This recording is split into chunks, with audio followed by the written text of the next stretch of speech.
Capítulo 2 Sobre um certo Zamarias, judeu, que era um homem de grande virtude. 725.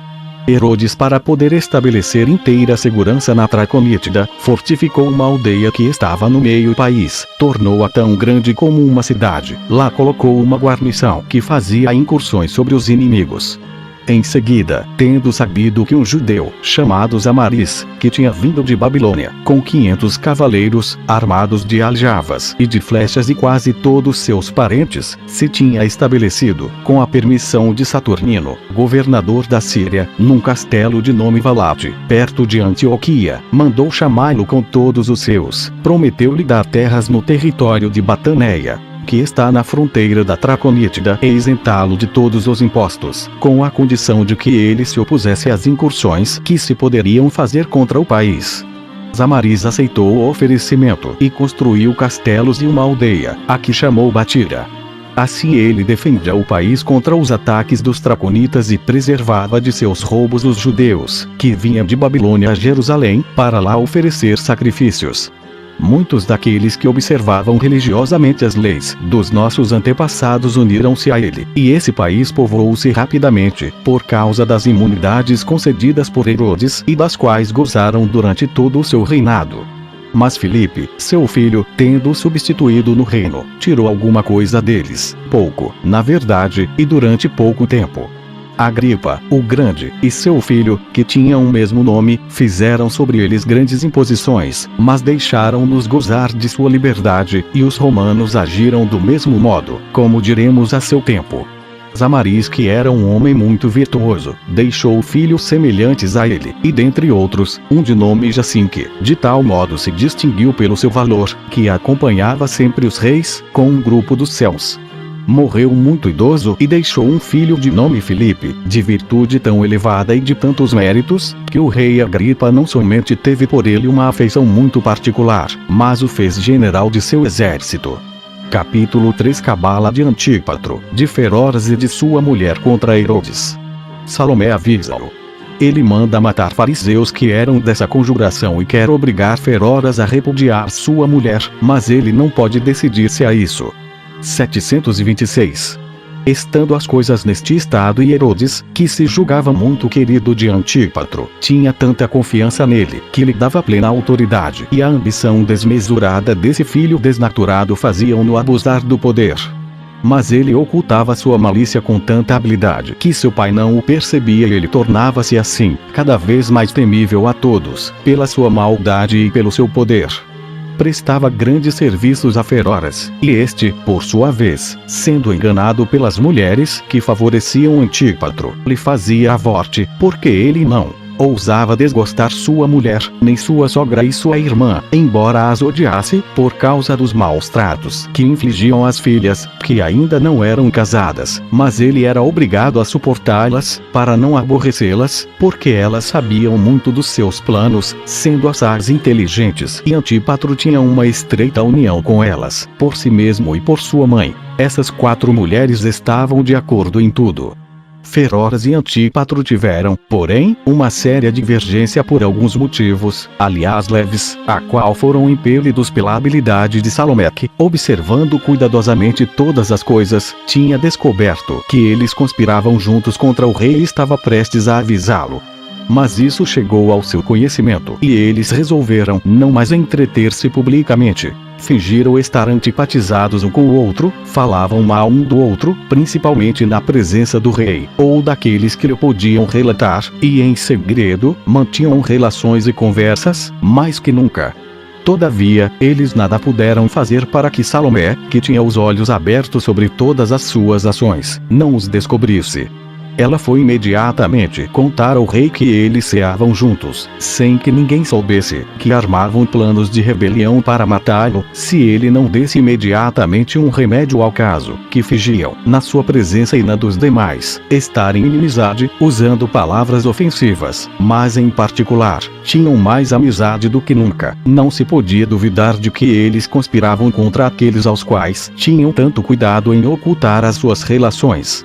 Herodes já sabia algo, pois tinha desconfiado, mas ia com precaução, porque conhecia o caráter de sua irmã, que não tinha escrúpulos em inventar calúnias, e sabia que ela e todas as outras mulheres de que falamos eram muito afeiçoadas a uma seita de homens que querem que os julguemos mais instruídos que os outros na religião, que eles são tão queridos de Deus, que ele se lhes comunica e dá-lhes o conhecimento das coisas futuras. São chamados fariseus. Eles são muito astuciosos e atrevidos, não temendo, nem mesmo às vezes, erguer-se contra os reis e atacá-los abertamente. Assim, toda a nação dos judeus obrigou-se por juramento a ser fiel ao rei e ao imperador.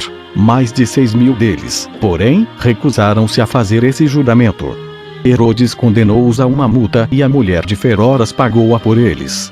Para agradecer esse favor, eles disseram-lhe que a vontade de Deus era que se tirasse o reino a Herodes e aos seus descendentes para dá-lo a Feroras, seu marido, e aos filhos que tivesse dele. Salomé descobriu ainda essa conjuração e disse que alguns da corte a ela haviam sido conquistados, por meio de presentes. Ela avisou ao rei e ele mandou matar os fariseus, que foram descobertos como principais autores da trama, como também o eunuco Bagoas Caro, que ele amava pela sua extrema beleza e, em geral, todos os seus domésticos, que eles acusaram de ter aderido àquela conspiração.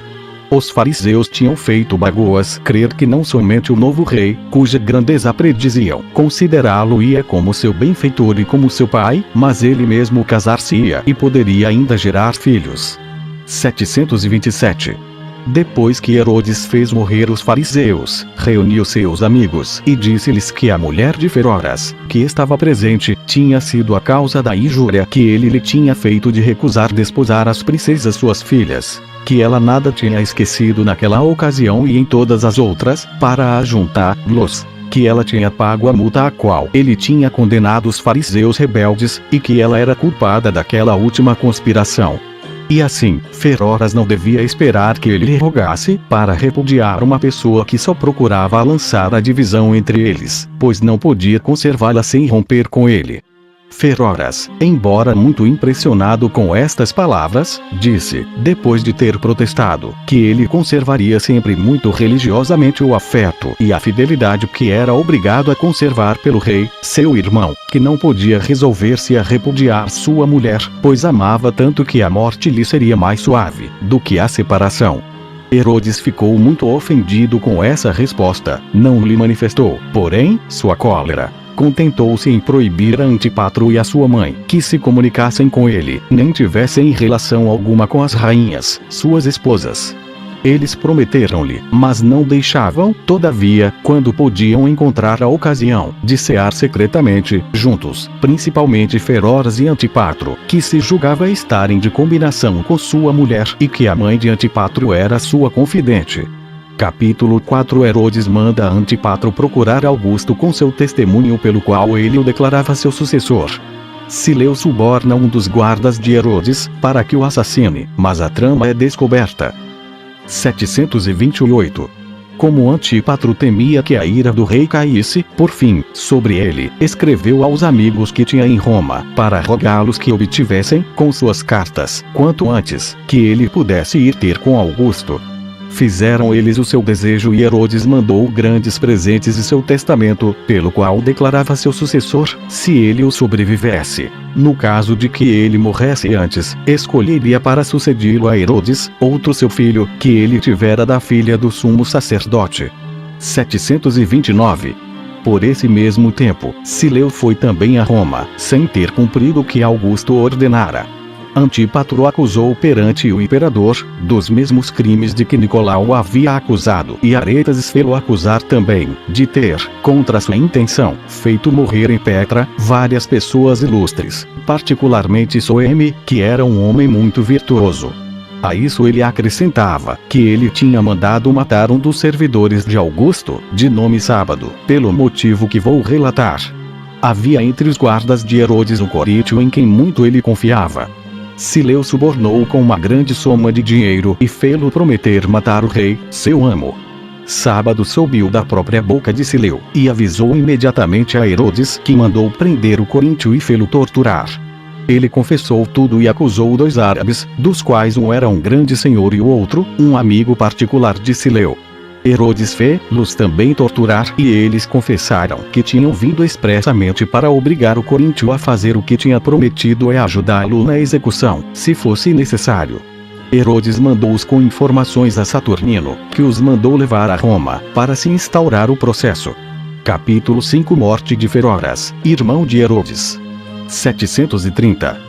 Quando Herodes viu que Feroras se obstinava em conservar sua mulher, ordenou-lhe que se retirasse para o seu tetrarcado. Não somente ele obedeceu de boa vontade, mas fez o juramento de jamais voltar à corte, durante sua vida, o que cumpriu.